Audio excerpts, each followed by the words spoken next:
And then I ran for governor in 1972, and I didn't run to be president of the Farmers Bank. They had a president. They had a president. The bank had been there 165 or 70 years and moved along great, and it was a great institution. And lo and behold, in December 1975, it became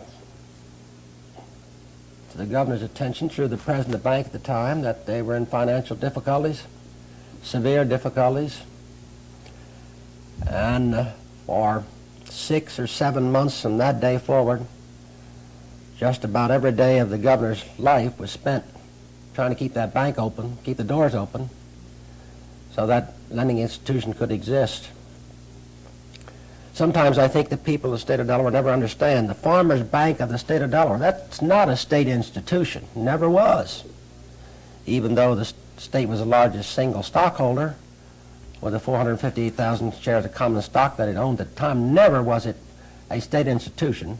Never did the state control the bank to the extent that through the stockholder system, because at that time the Farmers Bank had in its charter what they call scale voting. There was a cap on the number of votes that the 9 directors who were appointed by the General Assembly, incidentally, could vote at a stockholders meeting to control a stockholders meeting. We never could control it with the cap. The other stockholders could control it because unless they had anywhere near the magnitude of stock that the state owned, was nowhere near that the cap would affect those people, and collectively they had the votes control the stockholders meeting. The Farmers Bank was a tremendous problem.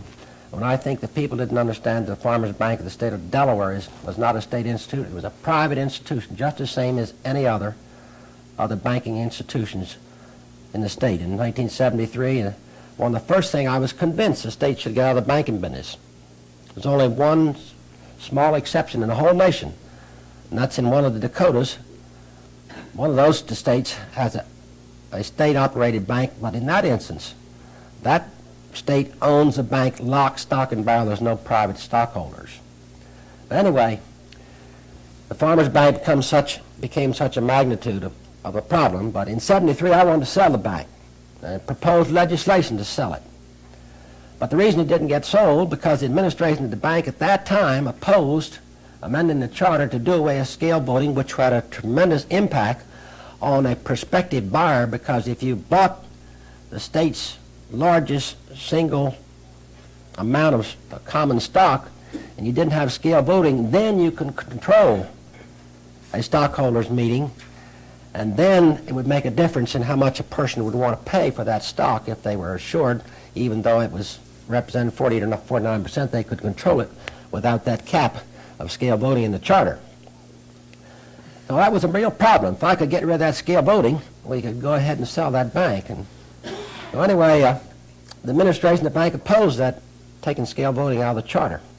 There was a movement in the General Assembly by act of the General Assembly simply to amend the Farmers Bank's charter by an act of the legislature without concurrence of the stockholders. This didn't seem right to me, to amend the charter of a private institution by a single act of the General Assembly. So I put the question to the Supreme Court of the state of Delaware: can the General Assembly, by an act of its own, amend the charter of the Farmers Bank without the concurrence of the stockholders? Put it to the Supreme Court. Put it to the Supreme Court. The Chief Justice disqualified himself because he had 2 sons practicing in a law firm representing the bank. Well, that left 2 justices. The Constitution requires that the governor get an opinion from the justices, which means more than one.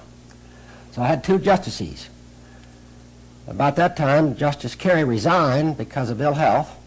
That left Justice Duffy. So Justice Duffy proceeded to write the opinion, but I only had 1 justice working on it. So then I appointed Justice McNeely to the bench. I thought, well, I'll get my opinion now. I got 2 justices again. And lo and behold, as soon as Justice McNeely comes on the bench, he disqualifies himself because his wife owns stock in the Farmers Bank. The end result is I never got the opinion from the Supreme Court whether we could or could not amend the charter by single act of the General Assembly without the stockholders concurring therein.